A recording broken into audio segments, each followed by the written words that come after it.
안녕하세요. 오늘은 특집으로 문화 예술의 꽃을 피우다. 꽃 피울 고향 그 두 번째 시간으로 고양시 거주 국어 선생님이신 김명일 선생님을 모시고 시향기 가득한 문학의 꽃을 피워볼까 합니다.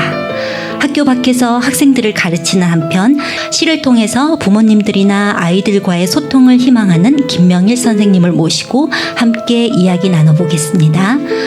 김명일 선생님과 초대 낭송가 두 분, 임현정 낭송가님, 이어진 낭송가님을 모시고 공개방송으로 진행하려고 합니다. 지금 이곳은 고양 어울림 누리내 별따기 배움터 2층에 위치한 고양 영상 미디어 센터 오디오 스튜디오입니다. 김명일 선생님과 신앙송가 선생님들 그리고 방청객 여러분 안녕하세요. 안녕하세요. 안녕하세요. 네. 먼저 선생님부터 각자 자기소개 부탁드리겠습니다. 네, 방금 소개받은 김명일입니다. 호구지책으로는 수능 강사를 주로 하고 있고요. 하고 싶은 일은 문학 작품을 통해서 부모님들이나 아이들과 함께 이야기를 나누는 일을 희망하고 있습니다. 이렇게 좋은 자리 초대해 주셔서 제가 지금 좀 긴장이 많이 되지만 너그럽게 이해하시고 잘 들어주셨으면 감사하겠습니다. 네, 다음 낭송가님 소개 부탁드립니다. 네. 안녕하세요. 저는 임현정입니다. 저는 국제하나예술협회 부원장이며 MC를 맡고 있고요. 오늘은 김영일 선생님 처음 뵙지만 김수정 선생님 소개로 여기 와 있습니다. 열심히 와주셔서 네, 감사합니다. 네, 안녕하세요. 신앙송가 이여진입니다. 여러분들과 함께하게 되는 시간 기쁘고 행복한 시간으로 이어졌으면 바람입니다. 네, 와주셔서 감사합니다. 김명일 선생님과 이야기 나누며 중간중간 초대 낭송가님들의 낭송 들어보겠습니다. 오늘은 저 김수정의 낭송도 들으실 수 있습니다. 물론 김명일 선생님의 낭송과 여러분의 관객 낭송 순서도 준비되어 있으니 기대하셔도 좋습니다. 우선 김명일 선생님과 초대 낭송가 두 분의 프로필을 잠시 소개해드리고 이야기 나눠보도록 할게요. 김명일 선생님은 강원도 동해 출신으로 고려대 국문학과를 졸업하셨고 현재 마을학교, 청소년 카페 톡톡톡, 화정일동 주민센터 등 학교 밖 국어 선생님으로 문학작품, 특히 시를 통해 역사와 삶을 주로 이야기하는 선생님으로 활동하고 계십니다. 그리고 그 옆에 임현정 낭송가님은 국제하나예술신앙송 부원장님이시고요. 신앙송가이며 MC를 주로 맡고 계십니다. 제1회 전국 설봉예술제 신앙송대회 대상 그리고 제1회 지훈시 퍼포먼스 대회 대상을 수상하셨습니다. 이어진 낭송가님은 김포 문인협회 회원이시며 시낭송가이시고요. 행복동 낭송리 회원으로 활동하고 계십니다. 현재 총신대 성신여대 평생교육원 신앙송 과정 출강하고 계시고 그리고 신석초 신앙송대회 대상 수상하셨어요. 자, 본격적으로 이야기 들어가 볼게요. 선생님, 예. 학교 밖 국어 선생님이세요? 마을학교는 어떤 학교인지 처음 듣는 분들도 계실 텐데 간단한 소개 부탁드립니다. 네, 마을학교는 고양시에 위치한 학교인데요. 말 그대로 학생들이 따로 있지는 않습니다. 필요할 때마다 그 시민사회를 위해서 할 수 있는 일들이 무엇인가를 생각해서 강좌를 열고 강연을 하는 그런 단체고요. 모토는 서로 가르치고 함께 배우며 더불어 실천하는 공동체를 지향하는 단체입니다. 시민사회 발전을 위해서 각종 다양한 강좌를 여는 그런 학교입니다. 연 6회 정도의 대중 강연을 하고 있고요. 여러분들이 익히 아시는 저명 인사들, 명진 스님부터 해서 많은 분들이 와셔서 강연을 해주시고 계십니다. 그동안 강연하셨던 분들도 한번 쭉 소개해 주시죠. 지금 떠오르는 분들 최근에 유명한 조국 씨도 했던 적이 있었고요. 그다음에 윤여준 장관도 오셨었고 그다음에 정치, 경제, 역사, 문화 하여튼 예술가들도 오셨었고요. 다음에 또 좋은 강연의 일정이 있으면 미리 알려주세요. 네, 알겠습니다. 네. 학교 밖 국어 선생님에 대해서도 좀 더 자세히 설명을 해주셔야 될 것 같은데요. 네네. 뭐 학교 안에는 국어 선생님들이 워낙 많이 계신데 저도 잠깐 학교 안에서 수업을 해본 적이 있습니다. 그런데 거기서는 제가 할 수 있는 이야기들을 하기가 어려웠고 힘들었어요. 제가 하고 싶은 이야기는 뭐 문법이나 뭐 표현법, 시험을 위한 내용들은 아니었고 거기에 들어있는 의미를 알려주고 싶었는데 그것을 일단은 부모님들이 많이 원치 않았고요. 시험과 조금 떨어진 이야기라서 싫어하시기도 하셔서 제가 이 자리에 있으면 안 되겠다. 그리고 나와서 학교 밖에서 청소년들이나 또는 부모님들 이런 분들하고 얘기를 하면서 그분들의 삶이 이 시나 소설 같은 문학을 통해서 조금 더 바뀔 수 있을 것이고 그 바뀐 것이 결국은 우리 사회를 좀 더 변화할 수 있게 하지 않을까 하는 생각에서 굳이 학교 밖이라고 제가 얘기를 하고 다니고 있습니다. 네. 여러분 왜 학교 밖 국어 선생님이신지 이제 아시겠죠? 살며시 그 이야기 속으로 들어가 보겠습니다. 선생님. 네. 네, 오늘 선택해 주신 주제가 꽃인데요. 특별한 이유가 있을까요? 꽃이 이제 얼마 전에 꽃이 피고 지는 걸 보면서 자연스럽게 제가 왜 국어 선생을 하고 있지 하는 생각을 해본 적이 있는데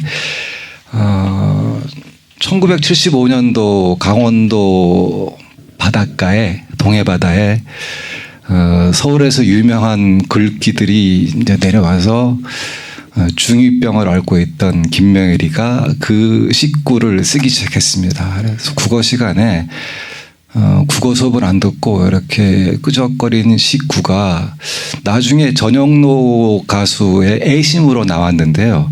그 노래 가사 중에 이런 구절이 있었어요.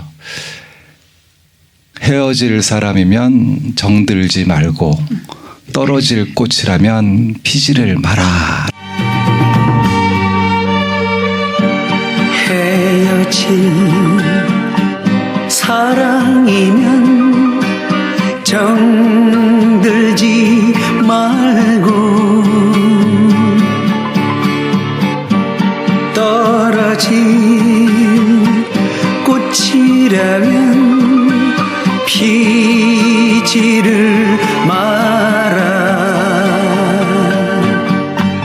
라는 그 구절이 저는 마음에 들어서 그걸 국어책에다가 마구마구 낙서를 하고 있었는데 국어 선생님이 지나가시면서 그 구절을 보시면서 이야, 꽃이 져야 되는 건데 꽃이 져야 열매를 맺고 그럴 텐데라고 얘기를 하셨고 그래서 그 국어 선생님하고 이제 얘기가 진행이 되면서 국어 선생님한테 그 다른 시도 소개받게 되고 그렇게 되면서 자연스럽게 문학에 눈을 뜨게 되고 나중에 대학도 국문과로 진학하게 되는 그런 걸 생각을 하면서 꽃이 사람들에게 다가오는 의미가 굉장히 다양할 것이고 그 꽃의 의미를 이렇게 정리를 해보면서 뭐 아름다움을 나타내는 꽃도 있을 것이고 거기서 파생돼서 이제 여인을 얘기한 꽃도 있을 것이고 그런 꽃들은 우리가 이제 뭐 많이 익히 알고 있을 텐데 거기서 파생돼서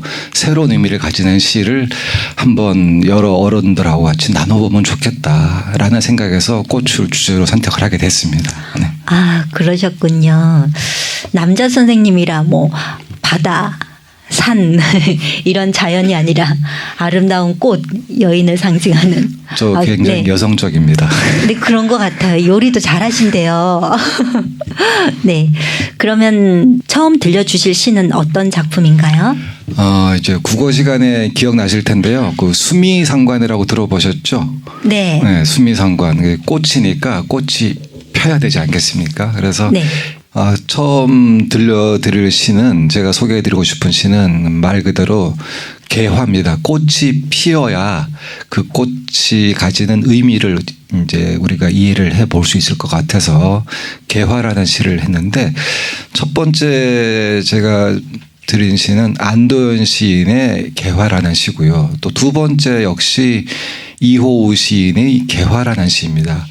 제목은 같지만 이 개화라는 시는 사실 우리 제목에 치면 한 20여 편에 나옵니다. 근데 그 개화라는 의미가 각각 다 달라요.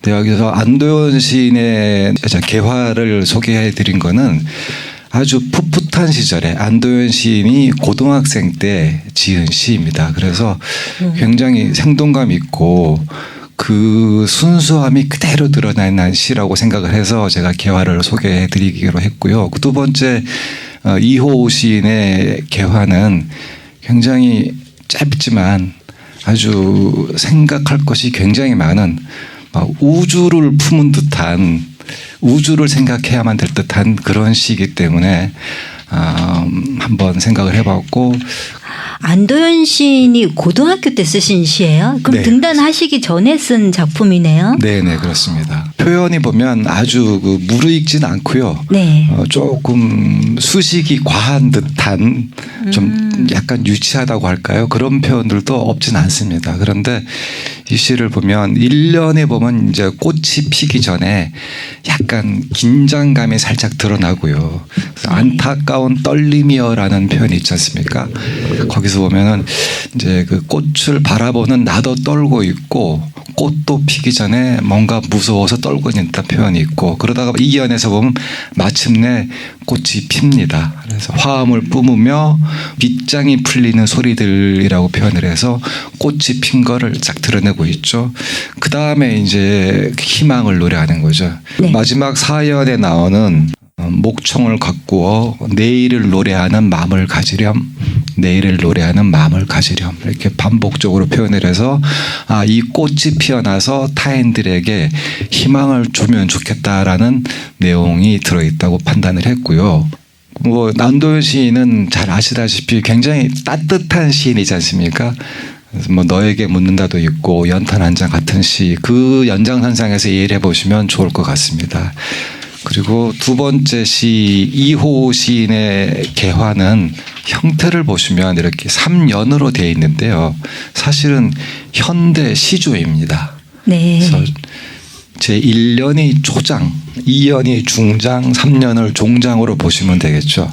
그러면 이게 이제 현대 시조니까 과거의 시조가 가졌던 호흡, 3장 6구의 호흡을 그대로 이어가시면서 읽는 게 중요한 시가 될 것 같아요. 그렇게 읽으면 의미가 더 와닿을 것 같습니다. 네. 1년에 한 하늘이 열리고 있네라는 표현을 보면 저는 그렇게 생각을 합니다.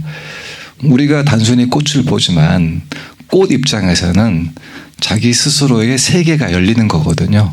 네. 그래서 굉장한 의미라고 생각을 하고 꽃 스스로는 새로운 우주를 만나는 의미를 지닌다고 보고 그러다 보니 꽃이 피는 순간에 온 우주가 긴장을 한다고 저는 표현을 했습니다. 그다음에 그러다 보니 마지막에 우주가 호응을 해서 바람도 햇볕도 꽃이 피는 순간을 조용히 기다리고 있는 거죠. 그것을 보고 있는 저도 화자도 눈을 감고 우주의 그 꽃의 탄생에 호응하는 그런 시라고 저는 생각을 했습니다. 네, 그러면 다들 눈으로 한 번씩 훑어보셨을 텐데요. 이 시들 소리내어서 한번 읽어볼까요? 그러면 안도현 시인의 개화를 그러면 선생님이 한번 읽어주세요. 네, 알겠습니다. 개화 안도현 생명이 요동치는 계절이면 넌 하나씩 육신의 향기를 받는다.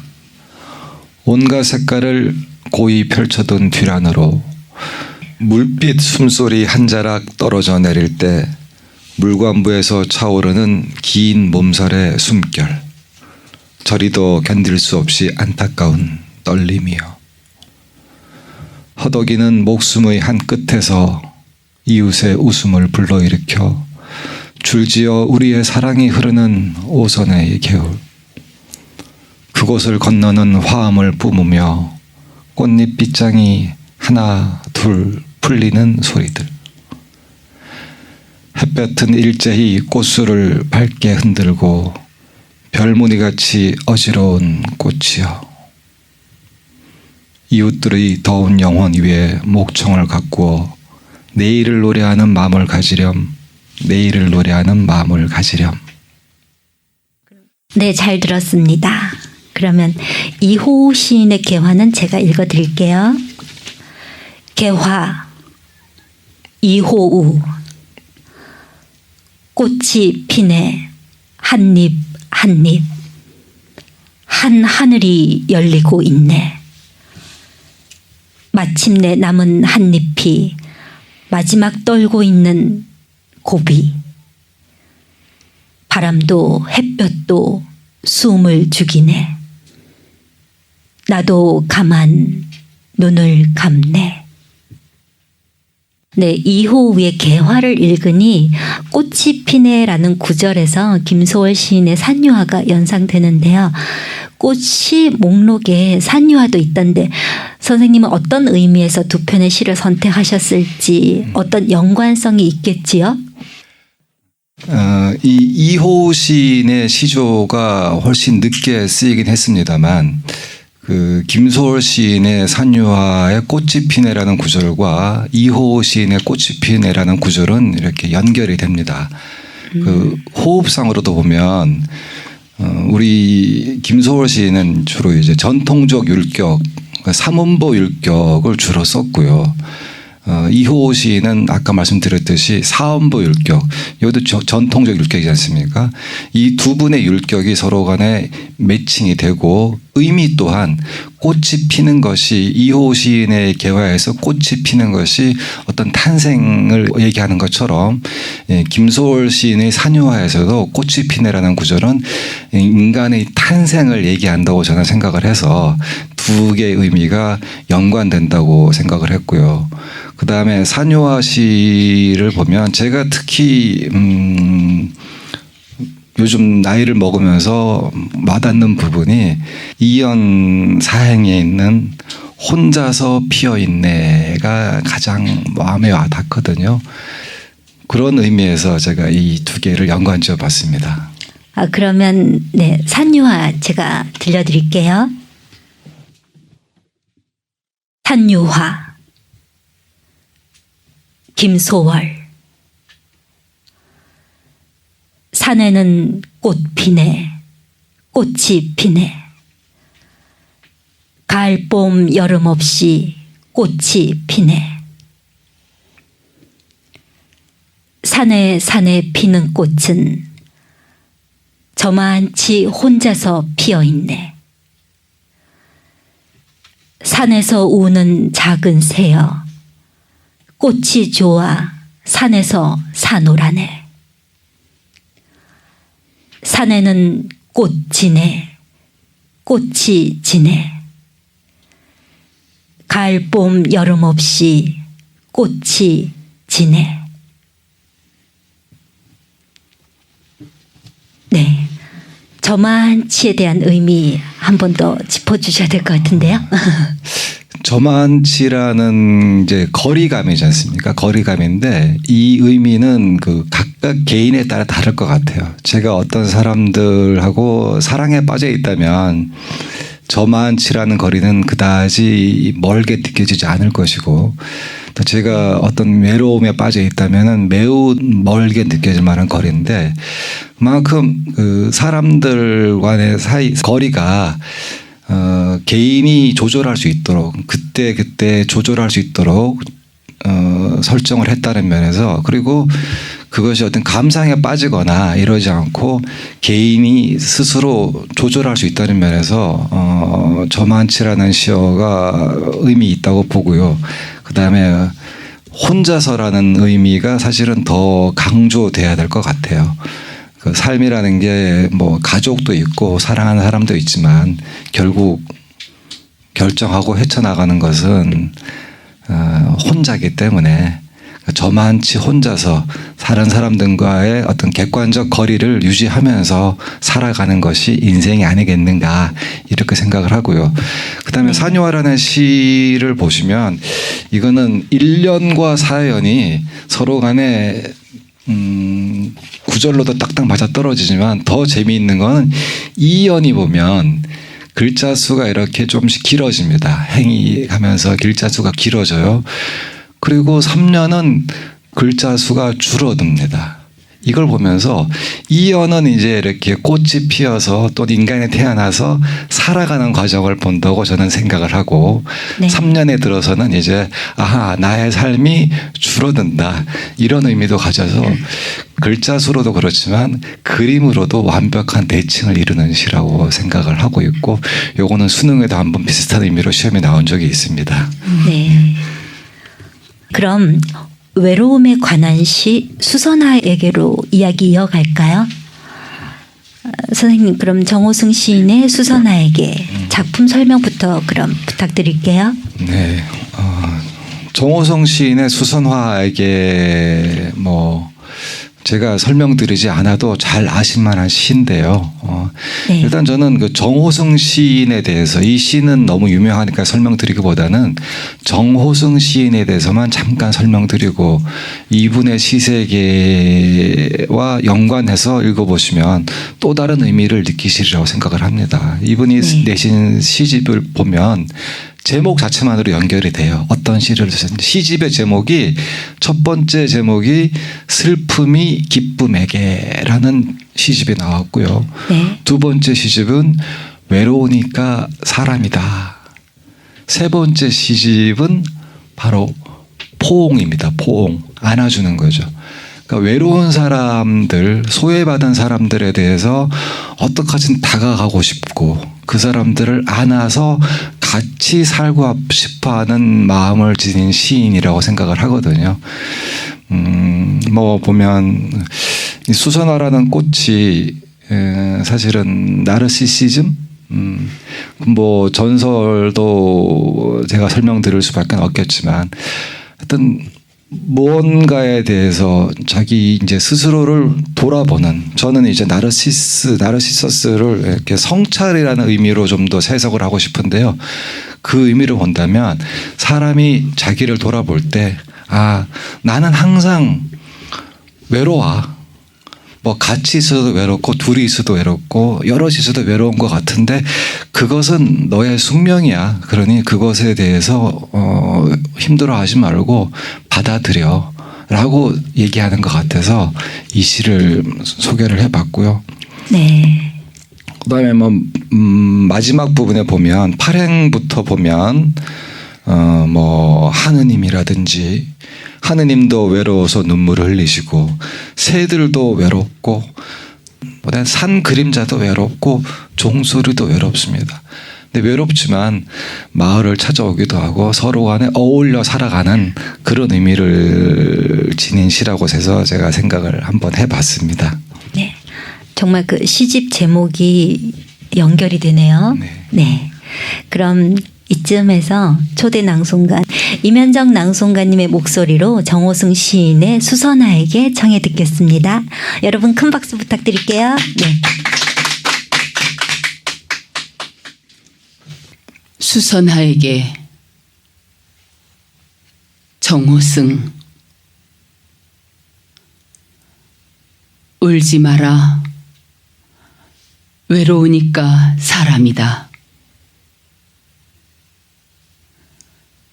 살아간다는 것은 외로움을 견디는 일이다. 공연히 오지 않는 전화를 기다리지 마라. 눈이 오면 눈길을 걸어가고 비가 오면 빗길을 걸어가라. 갈대숲에서 가슴 검은 도요새도 너를 보고 있다. 가끔은 하느님도 외로워서 눈물을 흘리신다.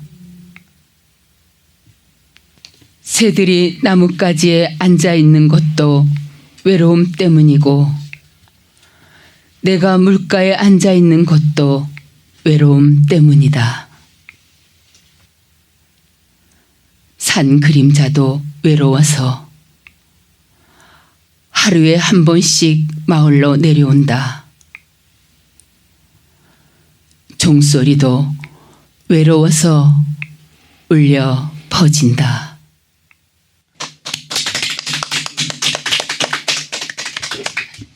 네. 목소리 좋으시죠? 외로우니까 사람이다.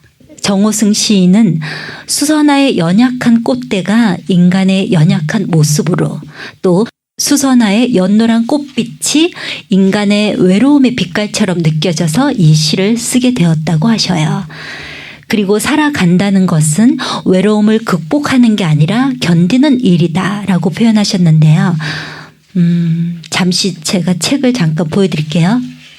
시인님이 쓰신 산문집에 내 인생에 힘이 되어준 한마디라는 책도 있어요. 제가 아침에 책장에서 찾아왔는데 2015년 1월 13일 날 강연을 들었었네요. 그리고 시집, 시선집, 네. 너를 사랑해서 미안하다라는 정호승 시선집인데요. 2016년 10월 21일 강연을 들었었거든요. 네. 그 진솔함을 직접 강연을 들으면서 느꼈죠. 외로우니까 사람이다. 여러분 외로우세요? 군중 속의 고독? 외로움은 어떻게 극복하는 게 아니라 견디는 일이다 라고 생각하시면 될 것 같아요. 그럼 수선화에게가 인간의 근원적인 외로움을 개인적으로 견뎌내는 내용이라면 혼자 이겨내지 못하는 타인을 격려하는 시나 공감하는 시도 있겠죠? 그렇죠. 여기 계신 분들은 시에 관심이 있으시니까 익히 들여보셨을 만한 시이긴 한데요. 1980년대 말, 1990년에 나온 시가 있습니다. 네. 최두석 시인의 성의 꽃이라는 시가 있는데요. 물론 1980년대가 독재 시대, 이 시대와 연관을 지어서 생각하셔도 좋고, 그것이 아니라도 그 시대 대부분의 사람들의 삶이 어려웠듯이 그 어려웠던 사람들의 마음을 정말로 겉에서 바라보는 것이 아니라 그 안에 들어가서 같이 공감하는 듯한 마음을 지닌 시가 바로 최두석 시인의 성의 꽃이라고 생각을 합니다. 이 성의 꽃은 한번 읽고 나서 설명을 드릴까요? 아, 그럴까요? 네. 그럼 이 시는 관객 낭독으로 부탁드릴게요. 혹시 내가 읽어보겠다 하시는 분. 그럼 스타트를 이광재 선생님 끊어주실래요? 성의 꽃 최두석. 새벽 시내 버스는 차창에 웬 찬란한 치장을 하고 달린다. 엄동 혹한일수록 선연이 피는 성의 꽃. 어제 이 버스를 탔던 처녀 총각 아이 어른, 미용사 외판원 파출부 실업자의 입김과 숨결이 간밤에 은밀히 만나 피워낸 번뜩이는 기막힌 아름다움. 나는 무슨 전람회에 온 듯 자리를 옮겨다니며 보고 다시 꽃이파리 하나 섬세하고도 차가운 아름다움에 취한다. 어느 누구의 막막한 한숨이던가, 어떤 더운 가슴이 토해낸 정열의 숨결이던가, 일 없이 정성스레 입김으로 손가락으로 성의꽃 한 입 지우고 이마를 대고 본다. 덜컹거리는 창에 어리는 푸석한 얼굴. 오랫동안 함께 길을 걸었으나 지금은 면회마저 금지된 친구여. 아, 네. 잘 들었습니다. 선생님 막 감탄하시는데요? 네, 관객 낭독 잘 들었습니다. 이 시에서 특히 선생님 마음에 와닿는 부분이 있다면 어디일까요? 그거 말씀드리기 전에 네. 방금 해주신 선생님 네. 너무너무 멋져서 제가 진짜 시 듣다가 네. 정말로 뭉클해졌습니다. 지금 사실 제 목소리에 약간 물기가 느껴질지 모르는데 정말로 감동했습니다. 감사합니다. 박수 한 번 더 쳐드려야 될 것 같은데. 제가 이 시를 소개해드리는 이유는 어제 이 버스를 탔던 처녀, 총각, 아이, 어른 모든 사람이겠죠. 그 밑에 미용사, 외판원, 파출부, 실업자. 오늘날에 없는 직업도 있지만 일단 굉장히 어려운 사람들입니다. 근데 이 어려운 사람들이 그 다음 해보면 피어낸 꽃이 굉장히 아름다워요. 그래서 그 아름다움에 취해서 마지막에서 넷째 행 이마를 대고 본다. 사실 이 부분이 저는 제일 이 시에서 포인트라고 생각을 합니다. 그러니까 이 화자가 그 어려운 사람들의 고통을 직접 버스 안에서 맡아보고 느끼려는 거죠. 물론 그 다음에 나오는 새행은 시대 현실과 관련지어서 좀 뜬금없는 내용일 수도 있어서 그 부분은 뭐 감상을 하셔도 좋고 안 하셔도 좋습니다만은 저는 그 이마를 대고 본다는 이 부분만으로도 이 시는 너무너무 멋진 시가 아닐까라고 생각을 합니다. 네. 한 말씀 덧붙이면 그런 말 있지 않습니까? 비를 맞는 사람을 위로하는 가장 좋은 방법. 우산을 씌워주는 게 아니라 같이 비를 맞아주는 거라고 하거든요. 네. 그럼 보면 여기서 그게 저는 이 시 구절을 읽으면서 그게 떠올랐습니다. 예. 네. 네. 그러니까 이런 성의꽃처럼 이게 이제 자연스럽게 저는 그 사람들에게 공감을 하고 나서 공감이라는 것이 바로 다른 사람들에게 선한 영향을 주는 거라고 생각을 하거든요. 그게 공감 자체로 끝나면 그거는 뭐 개인적으로는 만족스러울지 몰라도 이 사회 전체적으로 별로 바람직하지 않은 일이라고 생각을 해서 이런 행위는 바로 다른 행동으로 이어져야 한다고 생각을 합니다. 그게 뭐 나비 효과라고 얘기도 하고 그러죠. 그런 의미에서 저는 이제 그 역시 뭐 수능에 최근에 자주 등장하고 있는 시입니다. 그 장성남 시인의 수묵정원9 번짐이라는 시입니다. 수묵정원9 번짐은 시가 내게로 왔다라는 네루다의 표현처럼 제 마음에 들어온 시예요.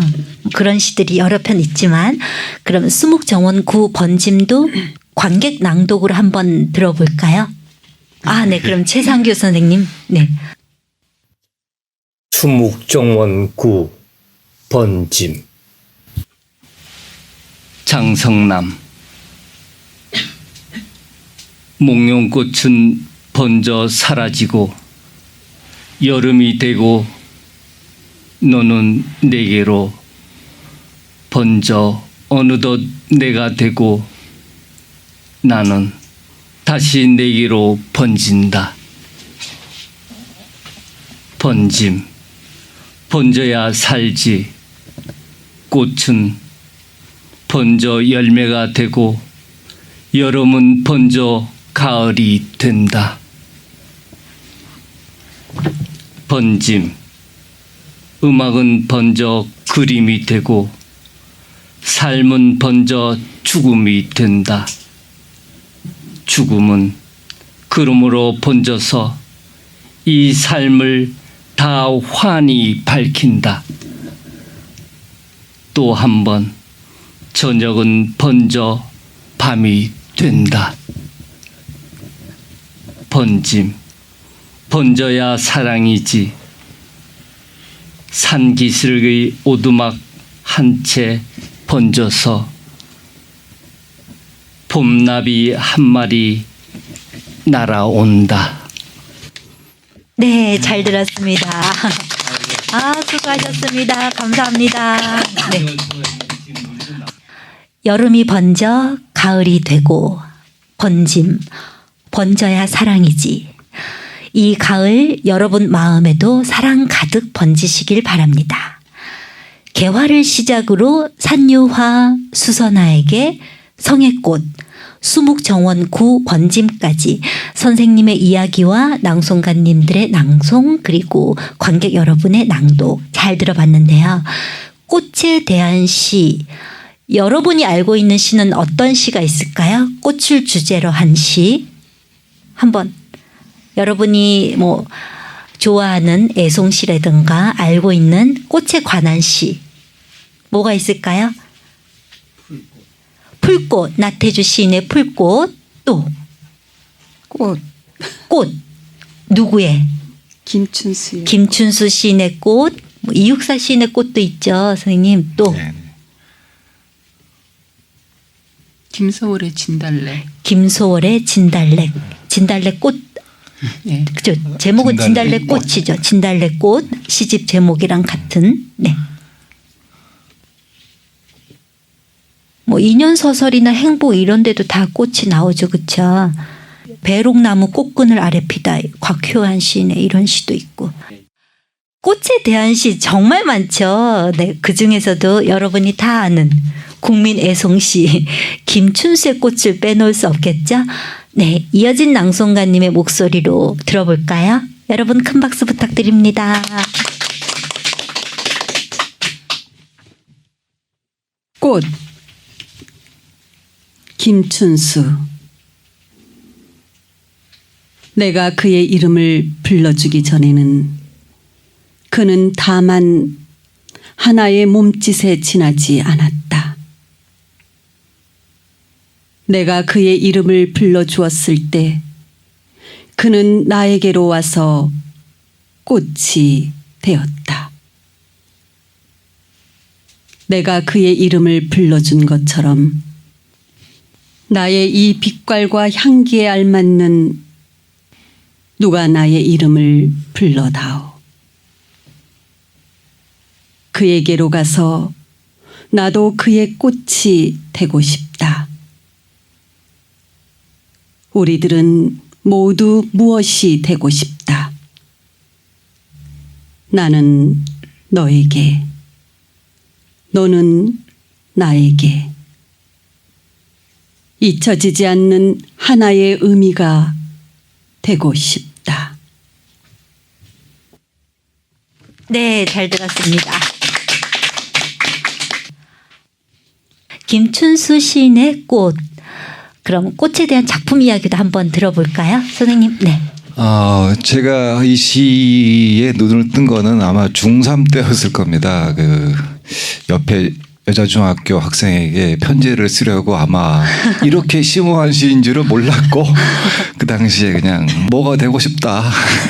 그래서 생각을 떠올렸고, 사실은 이 시는 뭐 제가 설명드리지 않아도 워낙 잘 아시는 의미지 않습니까? 사실은 제가 이 꽃을 소개한 이유는 다음에 읽어야 할 꽃을 위한 서시를 소개해드리고 싶어서 이 꽃을 제가 끌어왔습니다. 시기적으로 보면 이 꽃은 1952년도 작품이고요. 뒤에 나온 꽃을 위한 서시는 1959년 작품이라서 발표 시기는 그렇죠. 그래서 연관적으로 본다면 52년도 시니까 먼저 나오고 59년 시가 나중 나왔으리라고 생각을 하는데, 의미를 찾아보면 꽃을 위한 서시가 먼저 쓰이고 그것엔 탐구가 이어져서 나중에 꽃으로 나왔다고 저는 보고 있습니다. 왜냐하면 이 꽃에서는 꽃의 의미를 발견을 해요.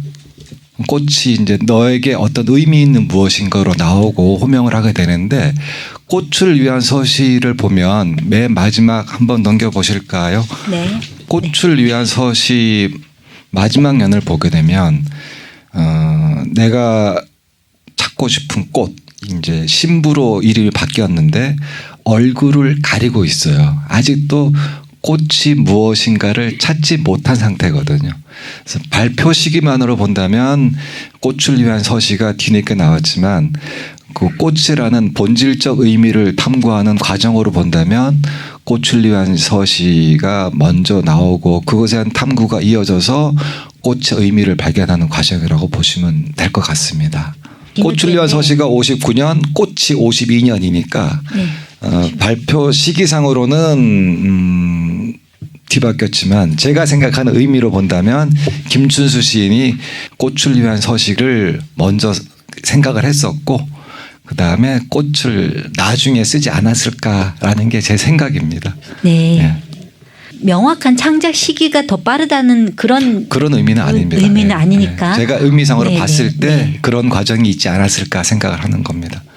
알겠습니다. 네. 뭐 시가 발표되면 더 이상 시인의 것이 아니라 뭐 읽는 독자의 몫이니까 해석하는 네, 잘 들었습니다. 그러면 꽃을 위한 서시도 네, 낭송가님의 목소리로 들어볼까요? 이어진 낭송가님 한 편 더 부탁드리겠습니다. 꽃을 위한 서시. 김춘수. 나는 시방 위험한 짐승이다. 나의 손이 닿으면 너는 미지의 까마득한 어둠이 된다. 존재에 흔들리는 가지 끝에서 너는 이름도 없이 피었다, 진다. 눈시울에 젖어드는 이 무명의 어둠에 추억의 한 접시 불을 밝히고 나는 한밤내 운다. 나의 울음은 차츰 아닌 밤 돌개바람이 되어 탑을 흔들다가 도래까지 스미면 금이 될 것이다. 얼굴을 가리운 나의 신부여.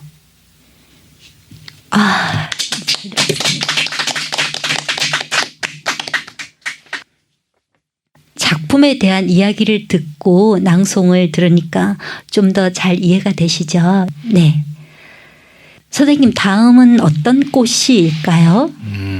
이제 뭐 꽃이 가지는 그 철학적 의미가 너무 깊어지면 꽃이 이제 재미가 없을 수도 있으니까 이제 꽃이 가지는 우리 가까운 의미, 우리가 이제 1차원적으로 느낄 수 있는 꽃에 느끼는 아름다움이라든지, 그 다음에는 아마 그 여러분들 잘 아시는 시인 중에서 요즘은 조금 성향이 이제 페미니즘 쪽으로도 많이 작품을 쓰고 계시는데, 그 시가 나오기 전에 사랑 이야기로 쓴 찔레라는 꽃을 한번 들어보고 싶습니다.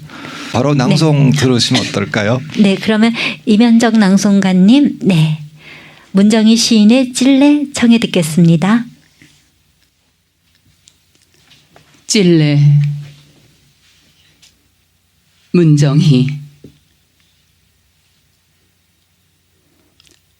꿈결처럼 초록이 흐르는 이 계절에 그리운 가슴 가만히 열어 한 그루 찔레로 서 있고 싶다.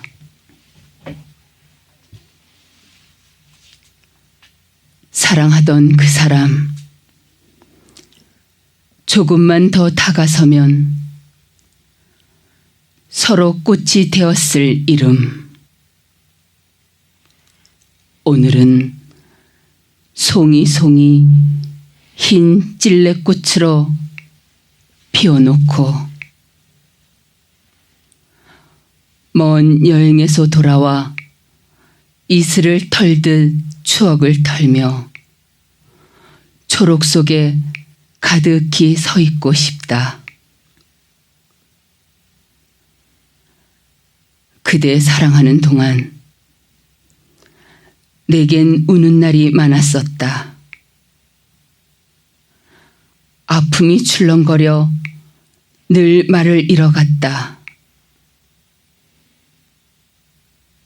오늘은 그 아픔조차 예쁘고 뾰족한 가시로 꽃 속에 매달고 슬퍼하지 말고 꿈결처럼 초록이 흐르는 이 계절에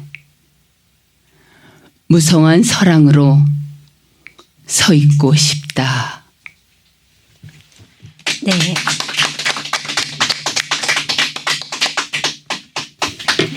네, 낭송 잘 들었습니다. 선생님 다음 소개해 주실 시는 어떤 시인가요?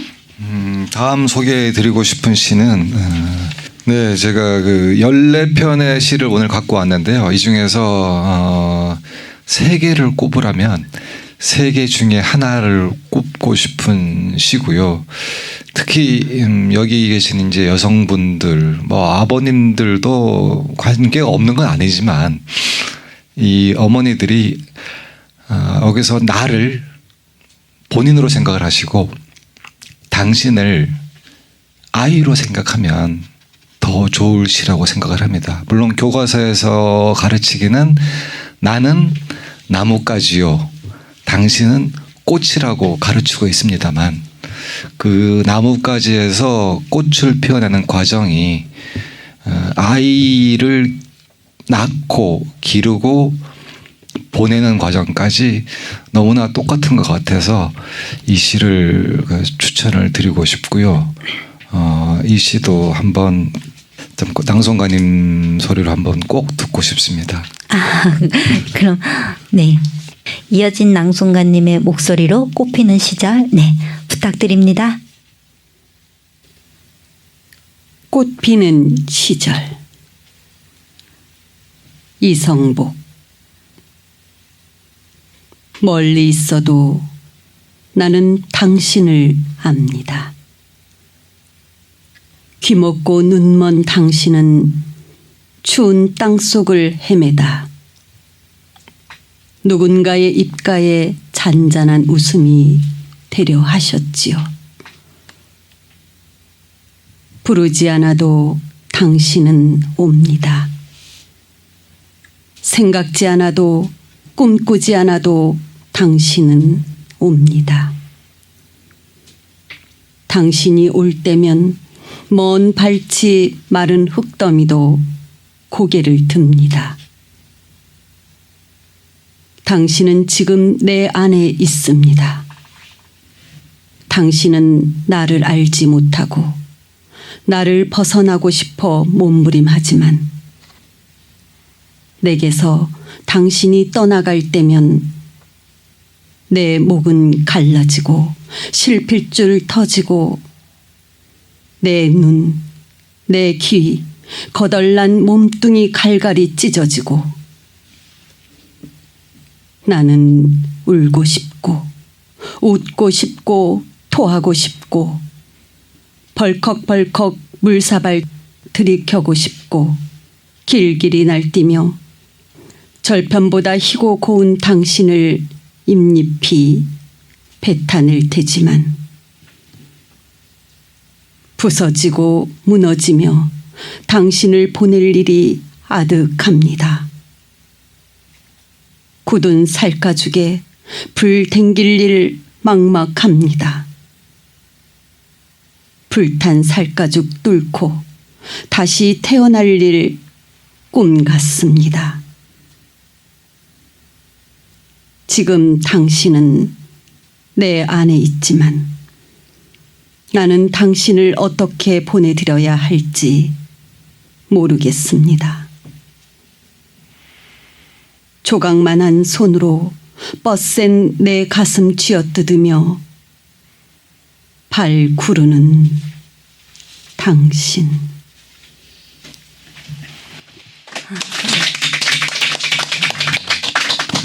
네, 잘 들었습니다.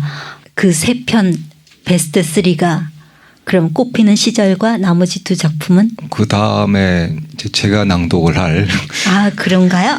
그나무라는 시 하고요. 네. 그 다음에 앞에 한번 나왔죠. 수묵정원 9 번짐. 그 네. 시 세 편을 제가 꼽고 싶습니다. 물론 내일이 되면 어떻게 바뀔지는 모르겠지만 제가 이 과정을 준비하면서 가장 소중하게 생각하고 의미를 두고 싶었던 시들입니다. 그럼 선생님 목소리로 직접 들어보겠습니다. 김명인 시인의 그 나무. 참고로 김명인 씨와 김명일은 전혀 관계가 없습니다. 제가 이 시를 주로 읽어주는 대상들은 공부를 잘하지 못하는 아이들입니다.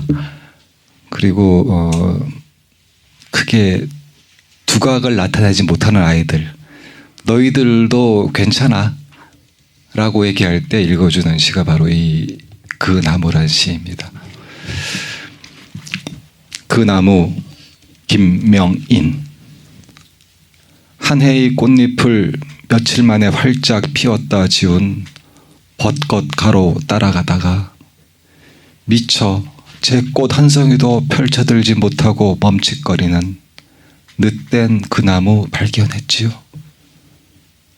들킨 게 부끄러운지 그 나무 시멘트 개울 한 구석으로 비틀린 뿌리 감춰놓고 앞줄 아름드리 그늘 속에 반쯤 숨어 있었지요. 봄은 그 나무에게만 더디고 더뎌서 꽃철 이미 지난 줄도 모르는지 그래도 여느 꽃나무와 다름없이 가지 가득 매달고 있는 멍을 어딘가 안쓰러웠지요. 늦된 나무가 비로소 밝혀드는 꽃불 성화. 환하게 타오를 것이므로 나도 이미 길이 끝난 줄 까마득하게 잊어버리고 한참이나 거기 멈춰 서 있었지요.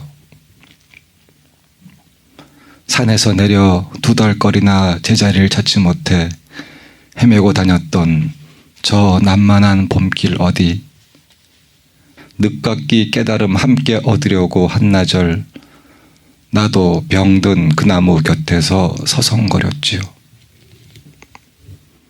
이 봄 가기 전 저 나무도 푸릇한 잎새 매달까요?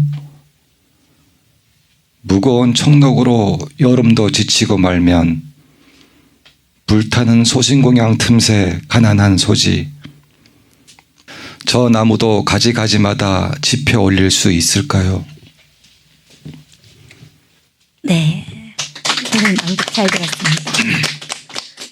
여러분도 주변에 그런 분들이 계시다면 김명인 시인의 그 나무 들려주시면 좋을 것 같아요. 네. 네, 그럼 선생님 다음 작품으로 이야기 이어갈까요? 다음 작품은 우리 동네 구자명시라는 작품입니다. 고정희 시인의 작품이고요. 제목 자체에서 느끼는 것처럼 주변 어딘가에 꼭 있을 것 같은 혹시 여러분일 수도 있습니다. 여러분의 자녀일 수도 있고요. 요즘이야 페미니즘이 거론되는 세상이니까 여성들의 뭐 권익이라든지 이런 것들이 많이 향상이 됐지만 이 시가 창작된 1990년대에는 뭐 저희 어머니를 비롯해서 많은 분들이 가사, 육아, 그다음에 또 직장 생활까지 하느라고 굉장히 힘들었던 시절이거든요. 그 시절에 이미 돌아가셨지만 고정희 시인이 1990년대에 여인들의 아픔을 노래했다는 면에서 이 시를 소개해드리고 싶었고요. 이연에 보면 이행에 보면 진달래 피고 밤꽃 흐드려져도를 보면 진달래 꽃은 봄에 피고 밤꽃은 이제 초봄에서 여름까지 이어지는데 그 계절도 모르고 피곤한 거죠. 더군다나 제일 가슴이 아픈 시어는 3년 2행과 3행에 나오는 펜지꽃 아픔, 안개꽃 멍해가 저는 가장 마음이 아픕니다. 제가 딸 둘을 키우는 아빠라서 더 그런 것 같아요. 펜지꽃은 뭐 아름답기보다는 겨울 관상화로 도로에 많이 심어져 있습니다. 그 이유가 뭐냐면 추위에 잘 견뎌요. 잘 안 죽어요. 도로에 추위를 이겨내라고 심어놓은 꽃이 펜지꽃인데 이 고정희 시인이 그 여인들이 그 고통 속에서 버텨나간다는 의미로 쓰지 않았을까라는 게 제 생각이고 두 번째 삼행에 나오는 안개꽃 멍해라는 것도 마찬가지입니다. 안개꽃은 항상 주연이 된 적은 별로 없잖아요. 네. 장미라든지 다른 꽃을 돋보이게 하는 존재로 끝났던 거거든요. 그래서 그 두 단어가 굉장히 꽂혀서 이 시를 선택을 했고 뭐 이 땅을 살아온 또는 앞으로 이 땅을 살아갈 여성들에게 바치는 그 시라고 생각하시면서 읽어보시면 좋을 것 같습니다. 네. 그럼 이 시도 관객 낭독을 한번 들어볼까요? 남자분 두 분이 낭독하셨으니까 이번 여자분 관객이 읽어주시면 좋을 것 같은데 한번 읽어보고 싶다 하시는 분? 네. 네, 홍명화 선생님이시죠? 네. 그러면 홍명화 선생님의 목소리로 고정희 시인의 우리 동네 구자명시 들어보겠습니다. 우리 동네 구자명시 고정희. 맞벌이 부부 우리 동네 구자명씨. 7달 아기 엄마 구자명씨는 출근 버스에 오르기가 무섭게 아침 햇살 속에서 졸기 시작한다. 경기도 안산에서 서울 여의도까지 경적서리에도 아랑곳 없이 옆으로 앞으로 꾸벅꾸벅 존다. 차창 밖으론 사계절이 흐르고 진달래 피고 밤꽃 흐드러져도 꼭 부처님처럼 졸고 있는 구자명씨. 그래 저 10분은 간밤 아기에게 젖 물린 시간이고 또 저 10분은 간밤 시어머니 약 시중든 시간이고 그래 저 10분은 새벽녘 만취에서 돌아온 남편을 위하여 버린 시간일 거야. 고단한 하루의 시작과 끝에서 집 속에 흔들리는 펜지꽃 아픔, 식탁에 놓인 안개꽃 몽에, 그러나 부엌문이 여닫기는 지붕마다 여자가 받쳐든 한 식구의 안식이 아무도 모르게 죽음의 잠을 향하여 거부의 하사를 당기고 있다. 네, 잘 들었습니다. 다음 작품 소개해 주세요. 네, 다음 작품은 아마 여러분들이 국어 교과서에서 배우셨을 수도 있는, 그런데 이 시의 세계는 너무나 심오한데 이 시를 배운 시기는 아마 중학생 때 배웠을 것 같아요. 그래서 뭔가 그 당시에는 느끼지 못했을 그 의미를 지금 다시 한번 느껴보자는 의미에서 제가 선택을 했고요. 이 시는 서로 연관성이 별로 없습니다. 그러니까 스님이 나오고 목탁 소리가 나오고 매화꽃이 피고 눈이 내리고 스님이 웃어요. 뭐 이런 시거든요. 근데 거기에 이제 의미가 들어있는 거죠. 의미를 따져보면 아마 마지막 연에 보면 스님이 미소를 띱니다. 염화시 중에 미소일 수도 있고 뭔가 득도했다는 느낌일 거예요. 그런데 이 스님은 어느 날 갑자기 도를 통하신 게 아니라 여름부터 독경을 하신 거죠. 여름부터 면벽을 해서 계속 수도를 하셨고, 그래서 그것이 미소로 깨달음을 얻으셨던 것처럼 매화 역시 눈 속에서 피어나는 이유 또한 그냥 피어난 것이 아니라 매화도 매화 땅 속에서든지 어떤 그 치열한 고통 끝에 깨어난 것이라는 의미를 준 시가 아닐까 저는 생각을 해서 이 시를 선택을 해봤습니다. 네, 산구 관객 낭독 가장 멀리서 오신 분 계시죠? 수서에서 오신 분 김봉희 선생님 한번 해보실까요, 선생님? 괜찮으세요? 산구.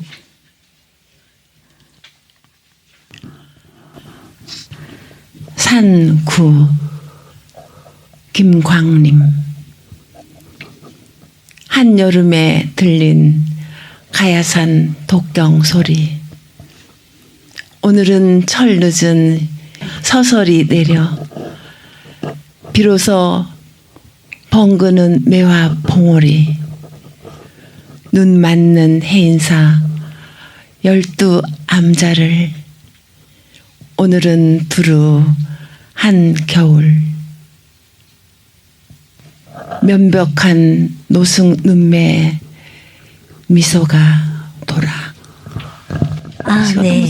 수고하셨습니다. 죄송합니다. 네, 정말 글씨가 너무 작아서. 제가 죄송합니다. 안 보여.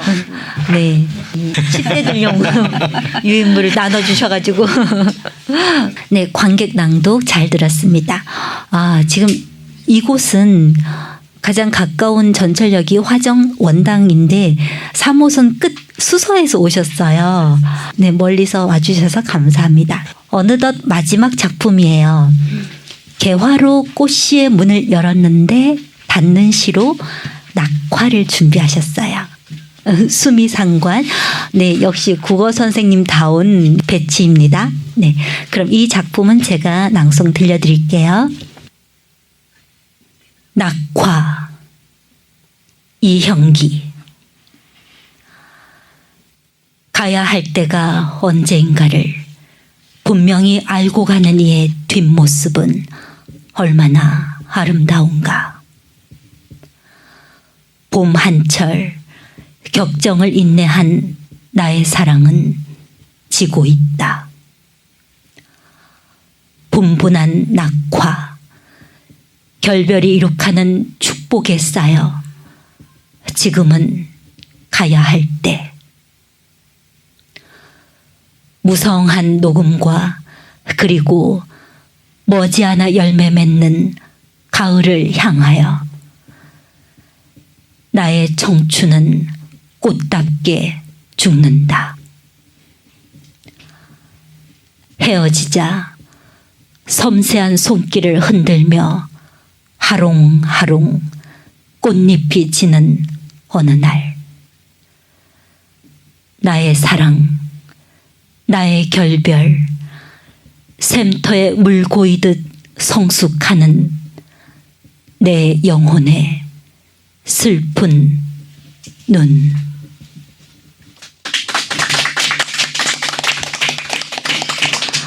네, 여러분, 이형기 시인의 낙화 들려드렸는데요. 포엠집 들어보셨어요? 포엠 플러스 매직. 시낭송과 마술의 콜라보. 먼 길 와주신 여러분들을 위해서 제가 간단하게 여러분도 하실 수 있는 거를 처음 보여드릴게요. 저는 교육마술 강사로 10년 이상 활동을 했기 때문에 시낭송과 마술을 접목해서 강의를 하고 있어요. 은평구 세전역에 내를 건너서 숲으로 도서관이라고 있는데 들어보셨어요? 네, 윤동주 시인을 기념하는 도서관이라 윤동주 시인의 새로운 길에 나오는 19절을 따서 도서관 이름을 지어서 내를 건너서 숲으로 도서관이에요. 도서관 이름 참 예쁘죠. 줄여서 내숲 도서관이라고 하는데요. 서울시민대학이나 중부대학교 그리고 숙명여자대학교 평생교육원에서도 강의를 했었는데 네, 어제 마침 제가 캘리그라피 수업이 있어서 내숲 도서관에 갔었는데 캘리그라피 연습을 할 때 파지를 나눠주셨는데 작년에 했던 그 콘서트와 강의 그 유인물이 아직도 남아 있어서 파지로 나눠주셔가지고 제가 너무 반가워서 들고 왔어요. 이렇게 강의도 하고 신앙송 콘서트를 했었는데 그때 이어진 낭송가님이 그 초대 낭송가로 콘서트 함께 하셨거든요. 지금 막 입장하신 신영모 이사님도 네, 콘서트 때 와주셨어요. 아, 바쁘신가 봐요. 늦게라도 와주셔서 감사합니다.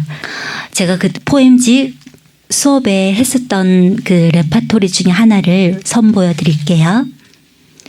금방 들려드렸던 시가 뭐였죠, 여러분? 낙화. 낙화. 네. 낙화에 연상되는 마술이에요. 자, 여러분, 목걸이와 귀걸이가 있습니다. 네. 은목걸이에요. 맞죠? 끄덕끄덕. 네, 은목걸이. 네, 요거는 귀걸이, 금귀걸이에요. 금귀걸이 맞죠? 금 아닌가요? 백금 아닙니다. 아까 관객의 역할 얘기 드렸죠. 웃음 포인트. 자세히 보시면 금 같어요. 금. 금귀걸이 맞죠? 네. 은목걸이와 금귀걸이가 있습니다. 항상 마술사 옆에는 누가 있죠? 도우미. 네, 멋진 남자. 네, 도우미. 멋지진 자, 않습니다. 두 손을 맞아요. 펼쳐주시고 앉아서 하셔도 돼요. 제가 앉아서 하니까. 자, 목걸이와 귀걸이가 있습니다. 이 상태에서 제가 귀걸이를 올렸다가 내릴 건데요. 귀걸이를 올린 상태에서 귀걸이 잡은 손을 제가 놓으면 이 귀걸이는 어떻게 될까요? 떨어지죠. 그 떨어지는 링을 잘 받으셔야지 오늘 이 스튜디오에 있는 남자 중에 내가 제일 잘생겼다. 미남 인정해 드릴게요. 자, 하나, 둘, 셋. 오! 받으셨어요. 미남에게 박수 한번 주세요. 네네. 감사합니다. 네, 자, 그러면 미남의 코끼림을 좀 바르고 마술사 입김도 후 불고 다시 한번 해볼게요. 여러분 하나 둘 셋을 외쳐주세요. 하나, 둘, 셋. 걸리는 마술입니다. 관객의 역할은 박수와 함성. 네. 자, 낙화가 뭐였죠?